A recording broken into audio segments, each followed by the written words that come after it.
While I was busting my back at work, my father decided my kids didn't deserve their own rooms anymore, because the golden grandson was visiting. He moved their clothes, toys, everything, into the basement like they were strangers in their own home. When I came home and saw my children crying, I didn't yell. I just smiled and said, "Pack your bags." My parents had no idea the house they were standing in wasn't even theirs anymore. "Hello, my name's Anna, and I used to believe blood meant something. That family, no matter how messy, was supposed to be the one place you didn't have to earn love." But that belief started cracking the day I moved back into my parents' house. After my divorce, I had no choice. Rent in Raleigh had shot up like a rocket, and with 2 kids, Mason, 11, and Chloe, 8, I needed stability. My parents' place seemed like a soft landing, a big old colonial with a wraparound porch and a lifetime of memories. But the moment I walked in with those suitcases, I realized it wasn't my childhood home anymore. My father, Richard, ran the place like a damn kingdom. His word was law, and everyone else fell in line. My mother, Elaine, had learned to nod and smile through decades of his moods. And then there was my brother, Tom, the golden son who could do no wrong if he tried. Married, charming, recently promoted, with a new baby boy who everyone in that house treated like royalty. Tom's kid, Liam, was barely 6 months old, but the way they doted on him, you'd think he was some kind of miracle prince. My father would hold him high, grinning with pride. "This one's gonna carry the Walsh name forward," he'd say, eyes glinting with pride that had nothing to do with the baby and everything to do with himself. Meanwhile, Mason and Chloe sat on the sidelines, polite, quiet, trying their best not to be noticed. My dad rarely even looked their way. If he did, it was usually to point out something they'd done wrong. "Boy, you should stand up straighter," he told Mason once at dinner. "Don't slouch like that." "You look weak." Mason just lowered his head, cheeks red. Chloe reached for his hand under the table. But my father's voice carried right over her. "And you, young lady, stop talking when adults are speaking." I tried to smooth things over, pretending not to notice the way my chest tightened every time he belittled them. "Dad," I said softly, "they're just kids." He gave me that look, the one that said, "Don't push me, Anna." I'd grown up with that look. It could freeze a whole room, so I smiled through dinners that felt more like interrogations, through Sundays when my father watched sports while Tom bragged about his new car, and through endless stories about family legacy that never seemed to include me. Still, I told myself to be grateful. A roof was a roof. My parents had opened their home. I owed them patience, at least until I could save enough to move out again, but the cracks started showing fast. It was small things at first: Tom and his wife, Heather, leaving dishes in the sink for me to clean, my mother asking me to help out more around the house, even though I was already doing most of the cooking and laundry, and my father making offhand comments like, "Maybe if you'd chosen a better man, you wouldn't be back here." Every word chipped away at me. Still, I kept quiet. I didn't want my kids to feel like guests in their own home. One evening, after a long day at work, I came home to find Tom's car parked across the driveway, blocking mine. When I asked him to move it, he just smirked. "Relax, sis. You don't need it right now, do you?"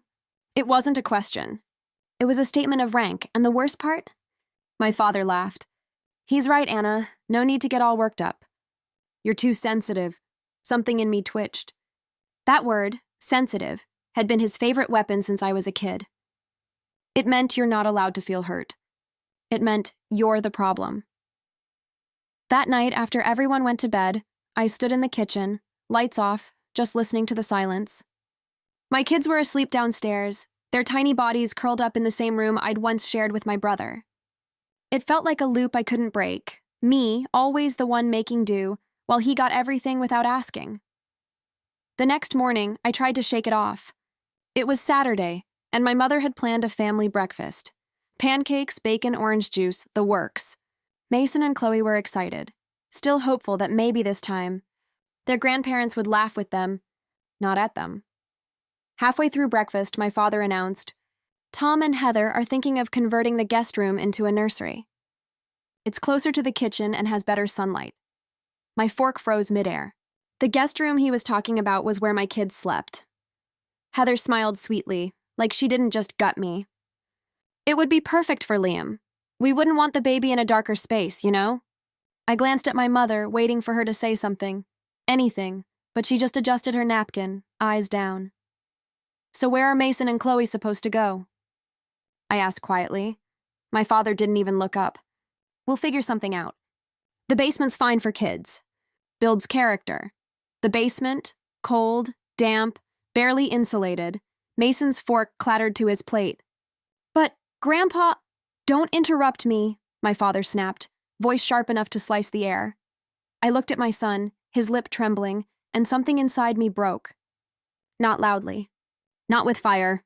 Just a clean, quiet crack, like a mirror splitting in two. That night, I tucked my kids in and promised them it would be okay. But as I turned out the light, my father's words replayed in my head. The basement's fine for kids. Builds character. I finally understood what he meant. He wasn't just teaching them to be tough. He was teaching them where they belonged. And that's when I made myself a promise. They'd never feel small again. Not under his roof. Not under anyone's. Because while my father believed he ruled that house, he didn't know whose name was on the deed. When I got home from work that Monday, something felt wrong the second I stepped into the house. The air was heavy, quiet in that way that only happens when everyone's avoiding you. I called out, "Mom? Kids?" No answer. Just the faint hum of the old refrigerator. Then I heard it, sniffling, downstairs. I followed the sound to the basement door.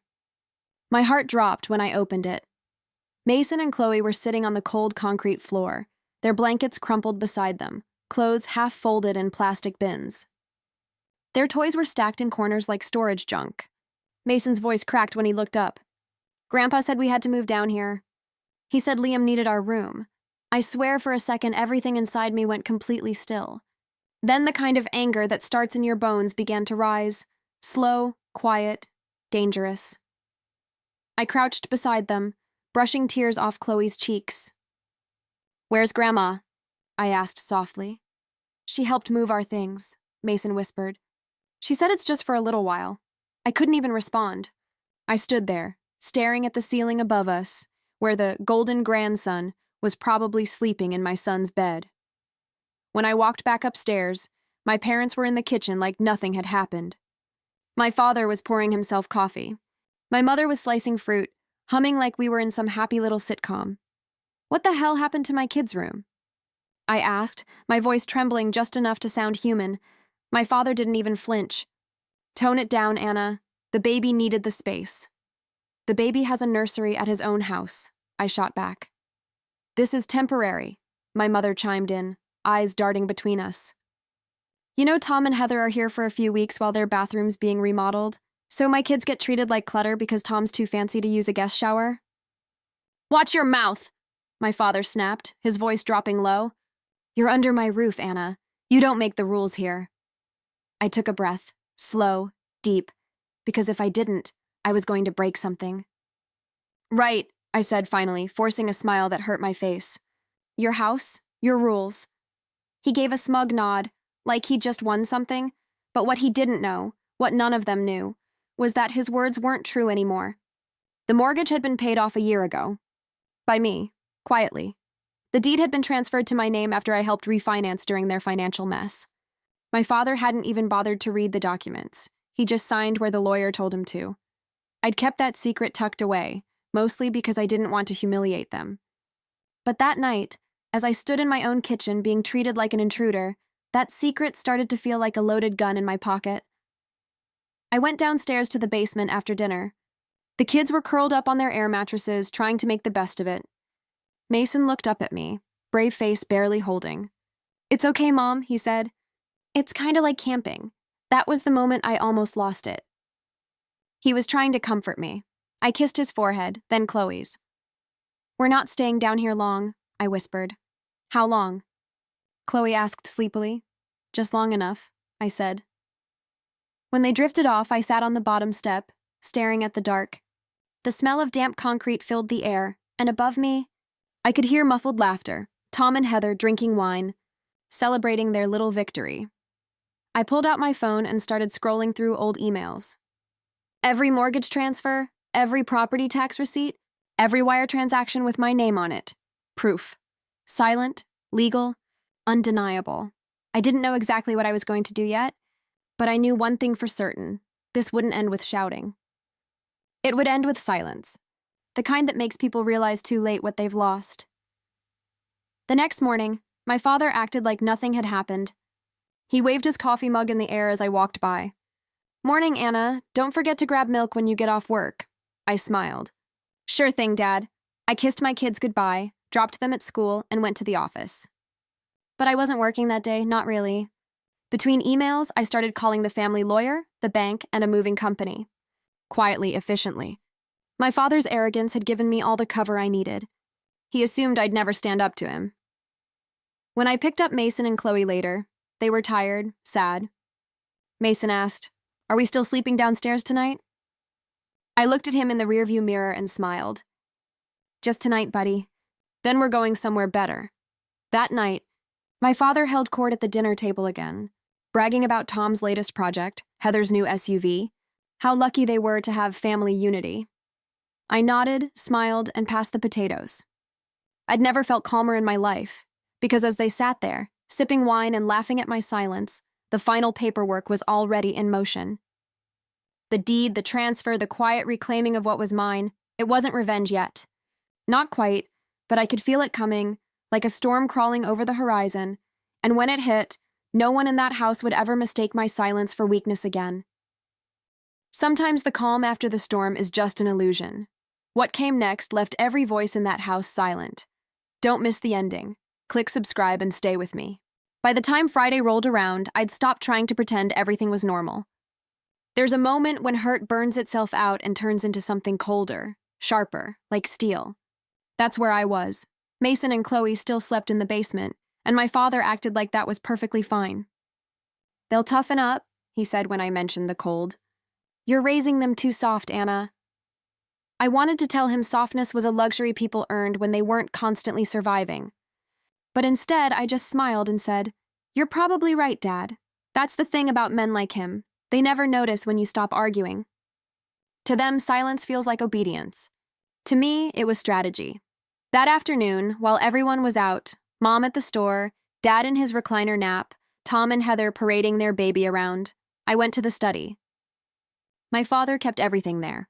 Old tax files, framed certificates, a lifetime of control stuffed into oak drawers. The deed was in the bottom cabinet, where I'd left it after refinancing the house last year. I'd made all the payments since then, every single one. Quietly, consistently. The house wasn't his anymore. It was mine. I ran my fingers across the document, the one with my name printed neatly in black ink, Anna L. Moore, sole owner, for months. I told myself I'd never use it against them. That family mattered more than pride. But that was before I saw Mason's blanket folded on a basement floor.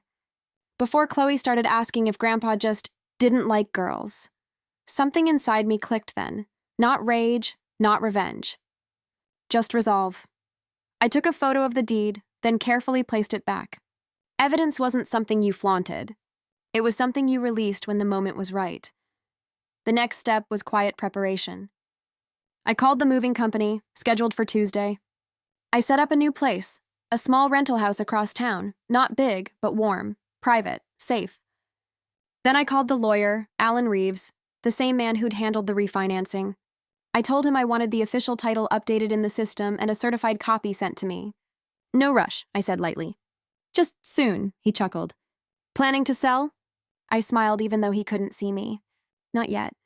Just planning to remind someone who owns what." That night at dinner, I watched my father gloat over Tom's new business venture. He was bragging about how real men build legacies, his gaze cutting my way like a knife. "Not everyone's meant for success, Anna," he said casually. "Some people just float by." Tom laughed. Heather giggled.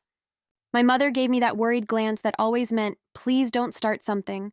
But I wasn't starting anything. I was finishing it. I lifted my glass of water and smiled. "You're right, Dad. Not everyone's meant to build legacies. Some of us just buy them outright." He chuckled, thinking it was a joke. But I wasn't laughing. The weekend dragged on. Every word out of his mouth felt heavier. Every fake compliment from Heather felt slimier. But underneath it all, I was calm, so calm it almost scared me. Sunday night, when the house went quiet, I packed my kids' bags and told them softly, We're leaving soon, but not before I say goodbye properly. Mason frowned. To Grandpa and Grandma? I nodded. In a way, he didn't understand and I didn't expect him to. He didn't know I was planning one last breakfast, my father's favorite family tradition, to deliver the kind of truth no toast could sweeten. Before bed, I walked one last time through the house. The hallway where I took my first steps, the kitchen that smelled like my mother's cornbread, the living room where my father's laughter had once meant safety. All those memories twisted into something bittersweet. At the end of the hallway, I paused at the mirror. My reflection looked tired but sure. The kind of woman who'd learned the hard way that sometimes peace comes only after fire. The next morning, I made coffee before anyone else woke up. The smell filled the kitchen, warm and familiar. My father came in, grumbling about the thermostat. "Too cold in here," he muttered, rubbing his arms. "Morning, Dad," I said cheerfully. "I made your favorite blend." He raised an eyebrow. "What's the occasion?" "Just thought we could all have breakfast together. One big family meal before things shift a little." He frowned but didn't ask. He loved control, but he loved being fed more. By 9, everyone was gathered. Mom, Dad, Tom, Heather, and the golden baby.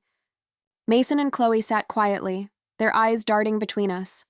I poured coffee, served eggs, and waited until the small talk died. Then, with a steady hand, I set a folder in the middle of the table. "What's this?" my father asked, irritated by anything that wasn't about him. "The deed," I said softly. "To this house." He froze mid-bite. "What are you talking about?" I looked him straight in the eye. "The house isn't yours anymore. It hasn't been for over a year. You signed it over when I helped refinance. You didn't read the paperwork, remember?" He blinked, trying to laugh it off. "That's ridiculous." I pushed the folder closer. "Page 3, Dad. Your signature. My name on the title. Every tax bill since then? Paid by me." The silence that followed was the kind that drains the oxygen out of a room. My mother's hand trembled. Tom's fork clinked against his plate. My father's face turned red, his voice sharp. "You're lying," I smiled, calm as a still lake. "I'd say I'm just setting the record straight." He opened the folder, eyes scanning the document, and when he saw it, his own signature beneath the transfer, something in him cracked. "You tricked me." "No," I said softly. "You ignored me." There's a difference. He didn't know it yet, but that was only the first part of my plan, because I hadn't just taken ownership of the house. I'd also prepared something else, something that would make every person at that table finally see me. The reckoning wasn't here yet, but it was coming, and it would hit like truth finally spoken aloud. By Tuesday morning, the air in the house felt thick, like even the walls knew something was about to break. My father had barely spoken to me since the breakfast incident. He stomped around muttering about respect and ungrateful children, pretending not to notice the moving boxes stacked neatly by the front door. He thought it was a bluff. He'd spent his whole life believing no one would ever leave him. Not my mother, not me. Especially not me. But as I zipped up Mason's backpack and loaded the last of Chloe's toys into the car, I felt that strange calm again, the kind that comes when you've cried every tear and finally decided to stop bleeding. My phone buzzed. It was Alan, my lawyer. "Anna, the updated deed and financial transfer are official. You're the sole owner of record, and the bank account under your father's name has been cleared, per your refinancing terms." "Cleared?" I repeated, eyebrows raised. Alan chuckled softly. "Well, technically transferred. All equity in your name.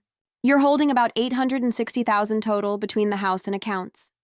"Congratulations, Anna. You did everything right." I smiled faintly. "Thank you, Alan. I think it's time to show them."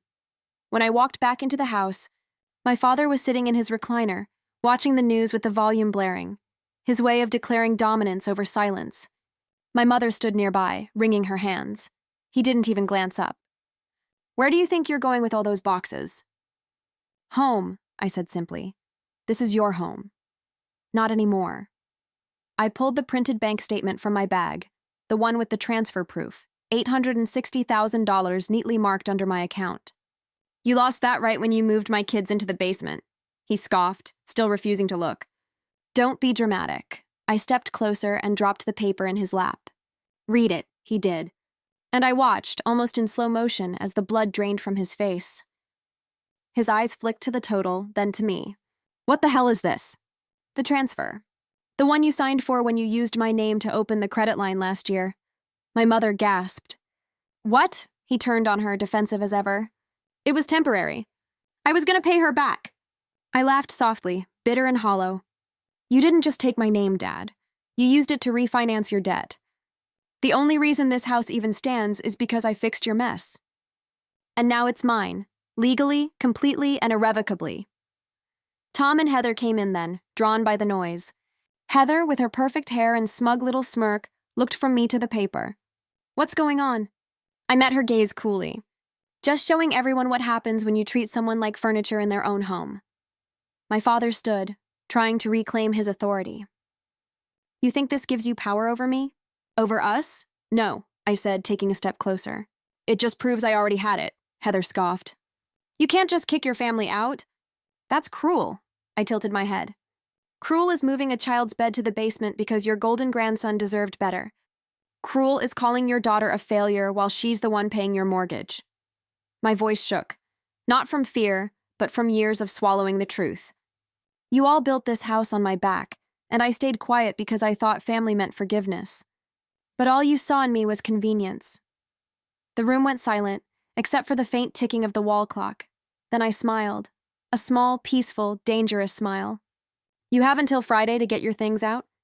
I'll have the locks changed after that. My father slammed his hand on the armrest. You wouldn't dare. Oh, I would, I said softly. And I already filed the paperwork. The house is under my name alone. The equity's mine. The accounts are mine. You wanted control, Dad? You taught me exactly how to take it, Heather sneered. You'll regret this.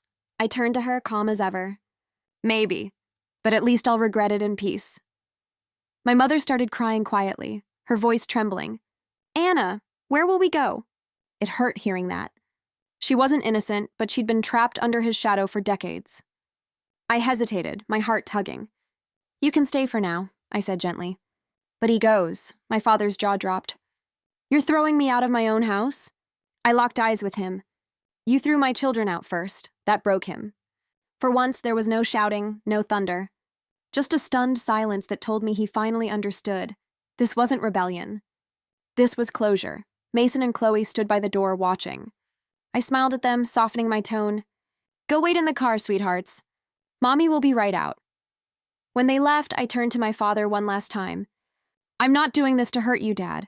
I'm doing this because you already did, and I refuse to keep bleeding for a man who never once said sorry. He said nothing, just stared at the floor like the truth had finally found a way under his armor. I walked out with my head high, keys in my hand, sun breaking through the clouds as I stepped onto the porch. For the first time, I didn't feel small. I didn't feel guilty. I just felt free. As the car pulled out of the driveway, I glanced back at the house I'd saved, owned, and now reclaimed. My father stood in the window, still trying to figure out how his little girl had outplayed him at his own game. And maybe someday, when the sting of pride faded, he'd realize I didn't ruin him. He ruined himself. The next morning felt different. Not lighter exactly, just still. Like the world had exhaled after holding its breath too long. For the first time in years, I woke up without that knot in my chest. No yelling, no guilt, no footsteps pacing outside my room. Just quiet. Mason and Chloe were asleep on the pull-out sofa in our new rental, soft sunlight spilling across their faces. Their backpacks were neatly lined by the door, ready for school. It wasn't a mansion, it wasn't even fancy, but it was ours, and every inch of it smelled like peace. I poured myself a cup of coffee, sat by the window, and just watched the world move. It had been so long since I'd felt stillness that it almost scared me. The phone buzzed. Mom. For a moment, I almost ignored it, but something in me said to pick up. Hi, Mom. There was a pause, then her voice, thin, uncertain. Anna, he's gone. I blinked. Gone? He packed his things. Drove off last night after you left. Said he needed to start over somewhere that people respect him. I didn't know what to feel. Relief, sadness? Maybe both. My mother's voice trembled. I didn't try to stop him. It's okay, Mom, I said quietly. You don't have to explain. Silence stretched between us, heavy and strange. Then softly she whispered, I'm sorry, Anna, for everything I didn't stop, for letting him make you feel small. That broke something in me I didn't even know was still holding on. Thank you, I whispered back. That means more than you know. We talked for a while, about little things, safe things. The weather, Mason's school, her garden. But underneath every word was a fragile kind of healing. After we hung up, I sat there, staring out at the street. The world hadn't changed, but I had. A week later, I went back to the old house. The locks were changed, the yard overgrown. My name gleamed on the mailbox now. Anna Blake. It was strange walking through the rooms again, empty, hollow, echoing memories that no longer hurt the way they used to. The kitchen still smelled faintly of coffee and cinnamon. The living room walls bore faint nail marks where family photos once hung. I paused in front of the basement door, opened it, looked down at the steps. The same steps my kids had cried on when their toys were thrown down there like trash. I smiled softly, almost sadly. Not anymore. Then I closed it for good. Later that evening, Mason came into my office, holding a crumpled drawing. "Mom, can we stay here forever?" he asked, eyes wide. "I like it here. It's quiet." My throat tightened. "Yeah, baby," I said, pulling him close. "We're staying. Nobody's moving you again." He grinned, hugged me tight, and ran off to help Chloe with her homework. I watched them for a moment, the laughter, the lightness, the unburdened joy, and realized this was the real victory. Not the money. Not the house. Not the legal win. It was this quiet freedom, the kind you only earn by walking through fire and refusing to burn. That night, as I tucked them in, my phone buzzed again, an email notification. From my bank deposit confirmation, $2,500 received from Lydia Blake, my mother. Attached was a note, "For your new start." You gave me one too. I stared at it for a long time, tears threatening but never falling. For the first time, she wasn't just my mother, she was someone finally choosing me. The next morning, I stood outside the house, our new home, and looked at the sunrise. The kind of orange-gold light that makes even old pain look softer. I thought of my father somewhere out there, probably stewing in pride and regret. Maybe someday he'd understand that what I did wasn't revenge, it was reclamation. He took my childhood home away from me once, by turning it into a place of fear and silence. I took it back, not to punish, but to rebuild. And in that quiet morning breeze, with my kids laughing in the background and the smell of pancakes in the air, I realized something simple but true. Some homes you inherit. Others, you earn. I earned mine. With blood, with tears, with truth. And for the first time in a long time, I finally felt safe saying the words I'd been afraid to believe. I'm home.